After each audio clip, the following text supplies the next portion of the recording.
Hello everyone. What is your vision? Let's talk about vision. I know it sounds so cliche. I'm going to make this not cliche.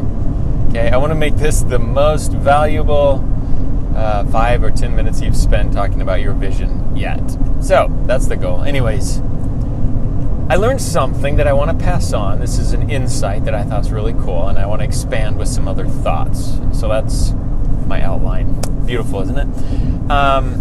Okay, so if you're a landlord and somebody is renting from you and they make $10 an hour. Now, little disclaimer, I am not saying anything bad about anybody that makes $10 an hour. If you make $10 an hour, don't take this personally. But if you're living that tight, paycheck to paycheck, your vision likely is not very far out there.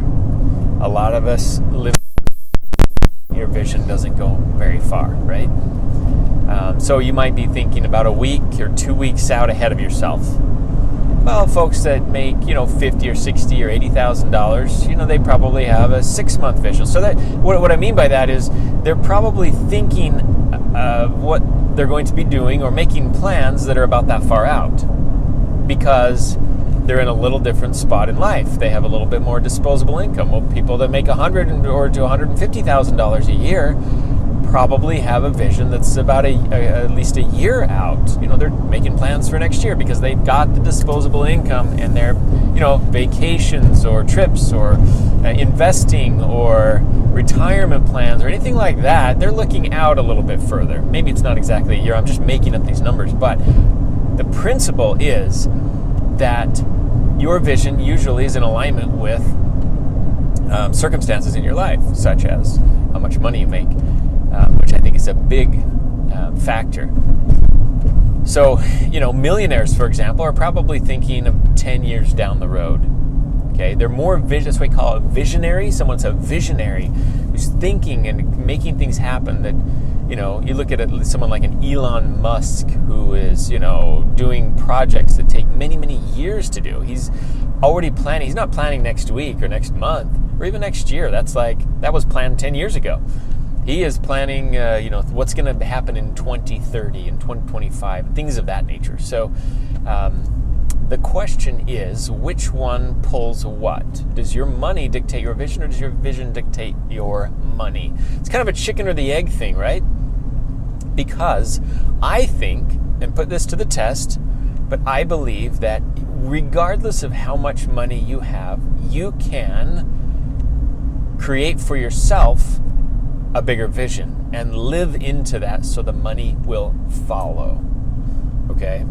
So if you're making $10 an hour, $15 an hour, and you've had a small vision in the past in terms of your planning and what you're going to be doing with your life 5, 10 years from now, if you haven't thought about that, this is the time to do that because it will start stretching your mind and start giving you a bigger perspective as to the future of your life and what you're going to do.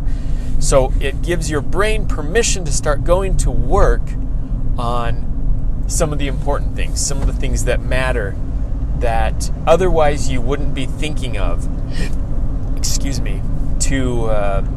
you wouldn't be thinking of or worrying about because you're so focused on the here and now. You're focused on paying your bills. You're focused on how are you going to make ends meet, or what's for dinner, or, things that in the big picture really don't matter so much or don't make a big long-term impact or a big difference. So, when you get to a point where you are making enough money, you've made enough money, you've arrived, then what? It's interesting because there are people out there that have arrived, quote unquote, have caught, the proverbial dog chasing the car. Well, what does the dog do when it catches the car? It's like, oh, I don't know. I've just been wanting to chase it, but now that I got it, I don't know what to do with it, right? That's kind of, it's kind of a little bit humorous, a little bit of built-in humor into that because humans do it too. We chase these dreams, and because we're dream-focused and not process-focused, when we arrive at that destination, now we don't know what to do with ourselves. So let's say my goal, my dream was to be a millionaire. I want to be a millionaire, right? Great. As soon as you make $1 million, now what? All right, see, I look at this and think, that's a pleasant problem. I can't wait one day to have that problem of having so much money that now I wonder what to do with my life. Maybe I'm wrong, but it doesn't seem like that will be a problem for me. I can always find something to do. In fact, the problem that I have is I never have time to dedicate to everything that I want to do. I have to prioritize and focus on the things that are most important, get those done, and then expand. So if you arrive, what are you going to do? You have to have a bigger vision in front of you than experience behind you. Okay? Let me say that again. That's important. You have to have a bigger vision in front of you than experience that lies behind you. Okay, everybody has wins. We all have things, over time. I did this accomplishment, award, got this promotion, did this, earned this amount of money, whatever you want to call it. We have these wins that give us credibility and achievements that build our confidence, right? And those are great, and those are all in the past. But if you dwell on those and you don't have something bigger you're going towards, and your past outweighs your future, then I think you've started the process of dying. I know that sounds pretty drastic, but you've got, what else is there to live for? You've arrived, and then what?